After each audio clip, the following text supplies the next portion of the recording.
Imagine this. You're lying in bed, breathless, warm skin touching the cold sheets, eyes fixed on the ceiling. As the neon flickers outside your window, the room is quiet now. Too quiet. Someone just left, or maybe you made them leave. They smiled. You smiled back. You said something. They laughed politely.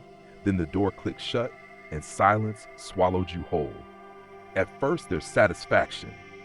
Then, the emptiness creeps in. No messages, no afterglow, just a hollow in your chest where something meaningful should be. You reach for your phone, not to call them, no, just to scroll, distract, dilute the weight of what you're feeling. But it doesn't go away. This isn't the first time. It won't be the last. And you start to wonder, if pleasure is the goal, why does it feel so empty? If you're connecting with people, why do you still feel alone? If you're doing what everyone says is natural, why does it feel so unnatural afterward? You've followed every instinct. You've tasted every surface level thrill. You've obeyed desire without question. So why does your soul feel quieter with every climax? Why, in a world more connected than ever, do you feel like you're disappearing inside your own skin? Could it be that what we call connection is just colliding loneliness? Could it be that pleasure has become your prison? You don't want to admit it. Who does? But somewhere deep beneath your practiced smirk, beneath the jokes, beneath the moans and smiles, you know something's wrong. Not with sex, not with others, with you, with what you're seeking, with what you're running from. And that's where this begins. Because the real problem isn't physical, it's philosophical. And the Stoics knew it. Long before you ever picked up your phone or swiped right, you were told that freedom meant doing what you want. You were told that desire is natural, that acting on it is healthy, that to restrain yourself is to be repressed. But the ancient Stoics had a different word for this kind of freedom. They called it slavery.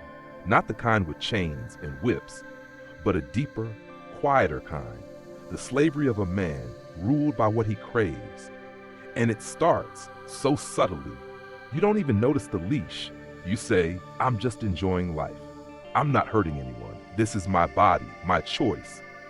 And yet you return to the same behaviors that drain you, the same patterns that leave you alone, the same rituals that feel like release but end in regret. Seneca once wrote, "The greatest slavery is to be a slave to oneself." What he meant was this: if you cannot say no to your urges, then you are not in control. You are not free. You are bound by invisible ropes, woven from dopamine, distraction, and delusion. Modern psychology confirms this. Neuroscientists show how repetitive pleasure-seeking reshapes the brain, eroding long-term satisfaction in exchange for short-term relief. Each time you give in without reflection, you reinforce a circuit of dependency. Each time you scroll, swipe, climax without meaning, you carve a path deeper into emptiness. This is not just about sex, it's about a deeper hunger, the one you're too afraid to name, the one that grows stronger every time you silence it with a shallow hit of pleasure.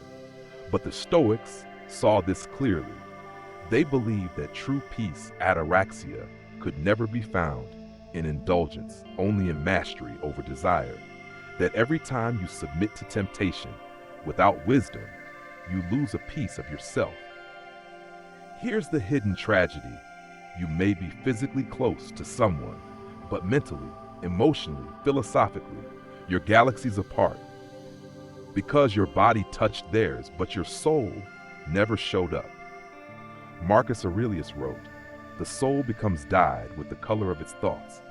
If your thoughts are impulsive, shallow, and governed by lust, what do you think your soul is becoming?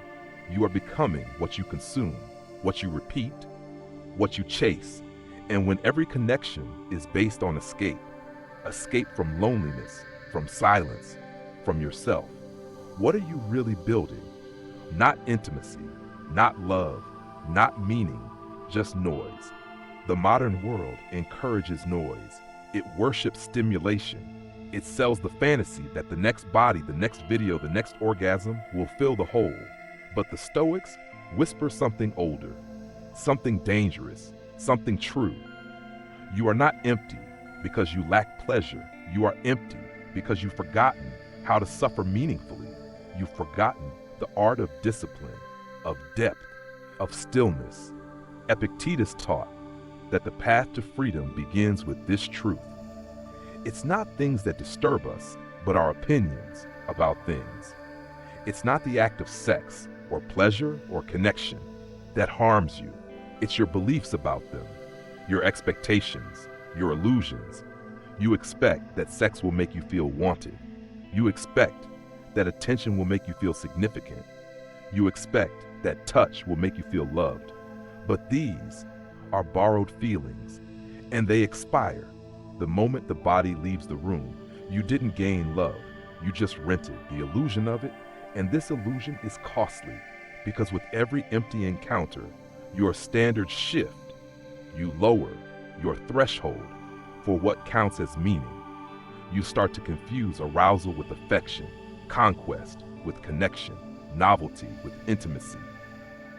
And in the process, you become numb to beauty, numb to silence, numb to yourself. There's a reason. Modern man is drowning in anxiety. Despite having access to infinite pleasure, he has access to everything, but knows the meaning of nothing. You have the world in your pocket, but your soul is untethered. Musonius Rufus, a lesser-known Stoic, warned, sexual indulgence is one of the principal causes of mental weakness. And before you dismiss that as prudish nonsense, ask yourself, are you stronger after giving into every impulse? Are you clearer, more centered, more alive? Or do you feel scattered? Stoicism doesn't tell you to be a monk. It tells you to be sovereign, to own yourself, to command your attention, to see desire as a tool, not a master. And when you live this way, something strange happens. The noise fades, the cravings soften, and in their place, clarity, a rare thing in this world, but one worth suffering for. You think it's harmless, that it's just a phase, just something everyone does. But it's not just about you, because this kind of disconnection doesn't stop at the bedroom door. It bleeds into everything. You start to approach life with the same detachment, searching for the next thrill, the next escape, the next easy fix. You become a collector of moments, but never a builder of meaning. Your relationships lose weight. You laugh, but it's hollow. You touch, but feel nothing. You speak, but no one truly hears you, not even yourself. You become blurred, and society celebrates your blur. It tells you that depth is outdated, that commitment is weakness, that to catch feelings is embarrassing. So you smirk, you joke, you bury the ache under sarcasm and stories. But in quiet moments, when you're alone in your room, staring at the ceiling you've seen too many times, you've become addicted, not to sex, but to escape. And like any addiction, the doses must increase. More stimulation, less satisfaction, more partners, less intimacy, and beneath it all, a growing silence that no one else can hear. Your mind grows restless, your will weakens, your purpose dissolves into comfort, pleasure, and haze. This is what the Stoics feared most, not pain, not loss, but the slow erosion of character. You weren't meant to feel everything and understand nothing. You weren't made to chase sensation at the cost of your soul. And the worst part, you don't even notice until it's already taken root, until you can't tell the difference between desire and despair. Rebellion doesn't always look like fire. Sometimes it looks like stillness. You don't need to delete every app. You don't need to become celibate or vanish into the mountains. You need something far more radical. You need to wake up. The Stoics didn't preach abstinence for the sake of purity.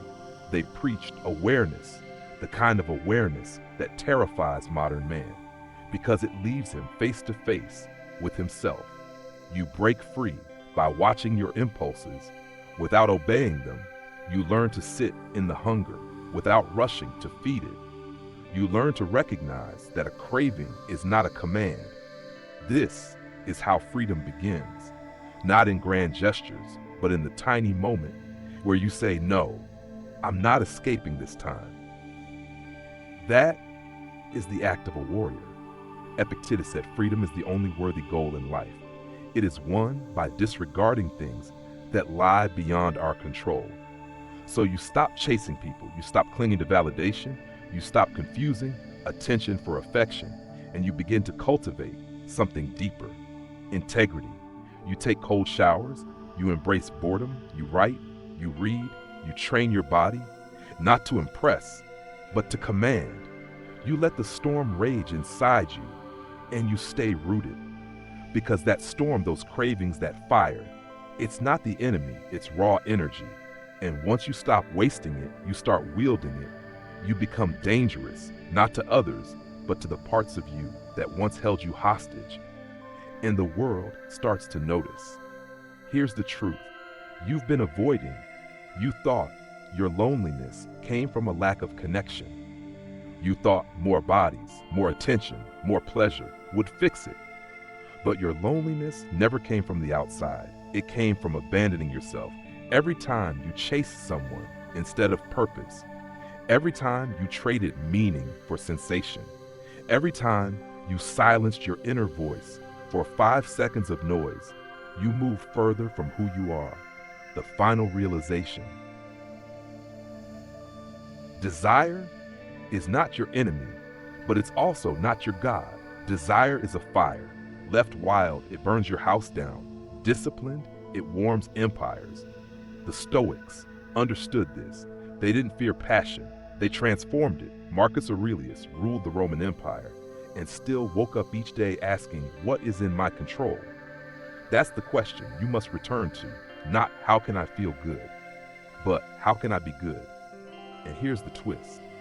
When you stop chasing pleasure, when you start choosing discipline, when you learn to sit alone and be at peace in that silence, you stop feeling alone because you are finally with yourself. And that is the only relationship that lasts, the only one you can build on, the only one from which real connection to others, to life, to love can grow. So sit in that silence, let it ache, let it break, let it rebuild. Because on the other side of it is the man you were always meant to become.